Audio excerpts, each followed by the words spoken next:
आधी रात के बाद का समय, घोर अंधकार का समय, जिस समय हम सभी गहरी नींद के आगोश में खोए रहते हैं। उस समय घोरी, अघोरी, तांत्रिक शमशान में जाकर तंत्र क्रियाएं करते हैं, घोर साधनाएं करते हैं। अघोरियों का नाम सुनते ही अमूमन लोगों के मन में डर बैठ जाता है। अघोरी की कल्पनाएं की जाएं तो शमशान में तंत्र क्रिया करने वाले किसी ऐसे साधु की तस्वीर जहन में उभरती है जिसकी वेशभूषा डरावनी है। दोस्तों, अघोरी कौन होता है? अघोर विद्या वास्तव में डरावनी नहीं है, उसका स्वरूप डरावना होता है। अघोर का अर्थ है आ जमा घोर, यानी जो घोर नहीं हो, डरावना नहीं हो, जो सरल हो, जिसमें कोई भेदभाव नहीं हो। और सरल बनना बड़ा ही कठिन है। सरल बनने के लिए ही अघोरी को कठिन साधना करनी पड़ती है। आप तभी तरल बन सकते हैं जब आप अपने से घृणा को निकाल दें। इसलिए अघोर बनने की पहली शर्त यह है कि इसे अपने मन से घृणा को निकाल देना होगा। अघोर क्रिया व्यक्ति को सहज बनाती है। मूलतः अघोरी उसे कहते हैं जिसके भीतर से अच्छे बुरे, सुगंध दुर्गंध, प्रेम नफरत, ईर्ष्या मोह जैसे सारे भाव मिट जाएं, जो किसी में फर्क ना करे, जो शमशान जैसी डरावनी और घृणित जगह पर भी उसी सहजता से रह ले जैसे लोग घरों में रहते हैं। ऐसा माना जाता है कि अघोरी मानव के मांस का सेवन भी करता है। ऐसा करने के पीछे यही तर्क है कि व्यक्ति के मन से घृणा निकल जाए। जिनसे समाज घृणा करता है, अघोरी उन्हें अपनाता है। लोग शमशान, लाश, मुर्दे के मांस व कफन से घृणा करते हैं, लेकिन अघोर इन्हें अपनाता है। अघोर विद्या भी व्यक्ति को हर चीज के प्रति समान भाव रखने की शिक्षा देती है। अघोरी तंत्र को बुरा समझने वाले शायद या नहीं जानते कि इस विद्या में लोक कल्याण की भावना है। अघोर विद्या व्यक्ति को ऐसा बनाती है जिसमें वह अपने पराये का भाव भूलकर हर व्यक्ति को समान रूप से चाहता है, उसके भले के लिए अपनी विद्या का प्रयोग करता है। अघोर विद्या के जानकारों का मानना है कि जो असली अघोरी होते हैं वे कभी आम दुनिया में सक्रिय भूमिका नहीं रखते, वे केवल अपनी साधना में ही व्यस्त रहते हैं। हाँ, कई बार ऐसा होता है कि अघोरियों के वेश में कोई ढोंगी आपको ठग सकता है। अघोरियों की पहचान ही यही है कि वे किसी से कुछ मांगते नहीं हैं। लेकिन आज की इस दौड़ भाग और लालच भरी दुनिया में लोग अघोर का गलत फायदा उठाते हैं, जिसके कारण कुछ नकली अघोरी आज तक शहरों तक पहुंच गए हैं और लोगों की जेब ढीली करते हैं। जिन्हें अघोर के बारे में कोई ज्ञान नहीं है, सिर्फ वो अघोर जैसी वेशभूषा लेकर लोगों को ठग रहे हैं। दोस्तों, जिस प्रकार मोक्ष पाने की अनेक शाखाएं और साधनाएं हैं, उसी प्रकार अघोर पंथ भी साधना की एक रहस्यमयी शाखा है। उनका अपना विधान है, अपनी अलग विधि है, अपना अलग अंदाज है जीवन को जीने का। अघोर पंथी साधक अघोरी कहलाते हैं। खाने पीने में किसी तरह का कोई परहेज नहीं।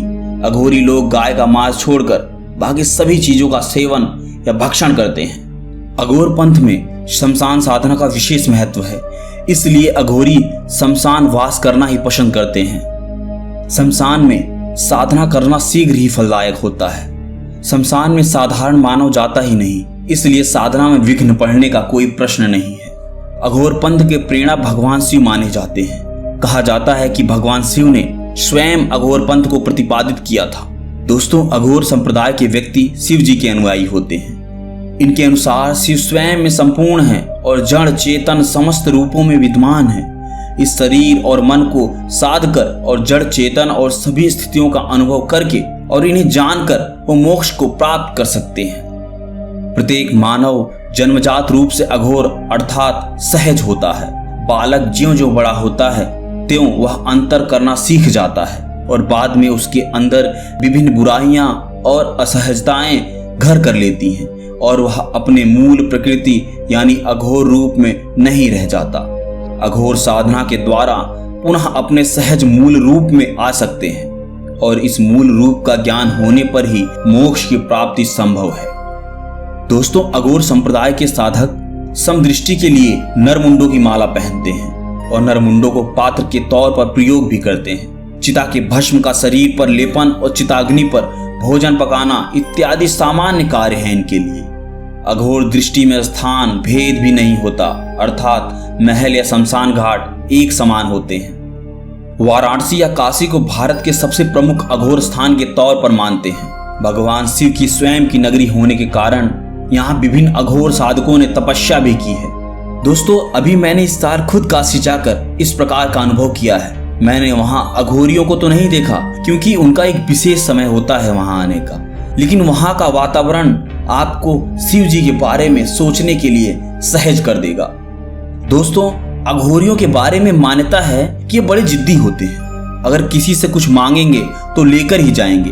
यदि ये क्रोधित होकर जाएंगे तो अपना तांडव दिखाए बिना नहीं जाएंगे। एक अघोरी बाबा की आंखें लाल सुर्ख होती हैं, मानो आंखों में प्रचंड क्रोध समाया हुआ हो।